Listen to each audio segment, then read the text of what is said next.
কন্যা রাশি, জুন মাসে কন্যা রাশির জাতক জাতিকাদের স্বাস্থ্য কেমন যাবে?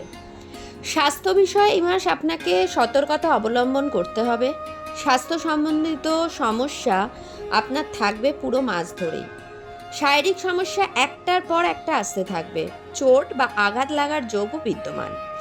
গাড়ি দেখে চালাবেন, চিকিৎসকের প্রয়োজনীয়তা আসবে। এইসব দেখতে দেখতে মানসিক হতাশাও বাড়বে। 6 জুনের পর থেকে আপনি চেষ্টা করবেন সুস্থ হওয়ার, কিন্তু 22 জুনের পর থেকেই শারীরিক সুস্থতা আপনি অনুভব করতে সক্ষম হবেন। এই মাসে আপনার কর্মক্ষেত্র কেমন থাকবে? কেরিয়ারের বিষয় এই মাস অনুকূল থাকবে। প্রভাব প্রতিষ্ঠা আপনার বাড়বে। কর্মে নিজের 100% দেওয়ার জন্য চেষ্টা করবেন, আর এই প্রচেষ্টা শুভ ফলও আপনাকে প্রদান করবে। এই মাসে বেশিরভাগ কাজেই আপনার নিজের বুদ্ধি ব্যবহার করবার সুযোগ আপনি পাবেন, যাতে আপনি যথেষ্ট প্রশংসিত হবেন। 22 জুনের পর ঊর্ধ্বতন বা বয়স্ক ব্যক্তির সহায়তা আপনি লাভ করতে সক্ষম হবেন। কর্মক্ষেত্রে কেউ কোনো ক্ষতি আপনার করতে পারবে না। ব্যবসার ক্ষেত্রেও আপনি অনুকূল পরিবেশ পাবেন এবং উন্নতি করতে সক্ষম হবেন। জুন মাসে আর্থিক পরিস্থিতি আপনার কেমন যাবে? এই মাসে আপনার আয়ের বৃদ্ধি হবে, তবে আয়ের সাথে ব্যয়ের পরিমাণও ভালো থাকবে। কোথাও থেকে এত খরচ আসছে তা ঠিকভাবে আপনি বুঝে ওঠার আগেই খরচ হয়ে যাবে। আর্থিক চাপ একটা থাকবে আপনার ওপর, তবে এই চাপে হতাশা হবেন না, কারণ আয়ের পরিমাণও ঠিকঠাক থাকবে। এক কথায় ওঠাপড়ার মধ্যে দিয়ে যাবে। এই মাসে অভিজ্ঞ লোকের পরামর্শ মেনে চলে বা নিয়ে তবেই লগ্নিকরণ করুন।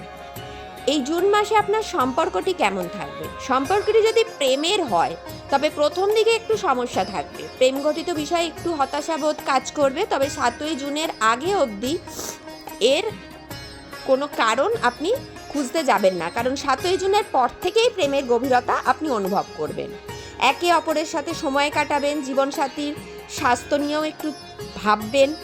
তবে 22 জুনের পর থেকে প্রেমের সম্পর্কটি আরও সুন্দর হবে। প্রেমের পক্ষে অনুকূল পরিবেশ তৈরি হবে। বিবাহিত সম্পর্কে একে অপরের প্রতি সম্মান ভালোবাসা বৃদ্ধি পাবে। ছোট ছোট কথা কাটাকাটি হলেও বিশাল কিছু হবে না, তবে এই কথা কাটাকাটি বাইরের কোনো ব্যক্তির দ্বারাই হয়ে যাবে, তাই কিছুটা হতাশা বোধ তো আপনার মধ্যে থাকবে। তবে 7 জুন থেকে 22 জুনের পর ঠিক হতে থাকবে। পারিবারিক জীবন ভালো থাকবে। একে অপরের প্রতি ভালোবাসা বাড়বে, সহযোগিতা বাড়বে।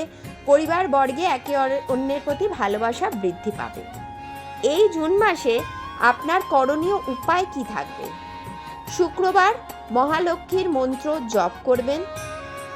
প্রাণী অর্থাৎ কুকুর বা গরুকে নিত্য খাবার খাওয়াবেন এবং সবুজ রঙের ব্যবহার বাড়িয়ে দেবেন। যদি ভিডিওটি আপনার ভালো লেগে থাকে তবে লাইক শেয়ার অবশ্যই করবেন এবং চ্যানেলটিকে সাবস্ক্রাইব করে দেবেন, কারণ আগামী দিনে আগামী মাস আগামী রাশিফল এই চ্যানেলে পেয়ে যাবেন। সুস্থ থাকবেন, ভালো থাকবেন, সাথে থাকবেন।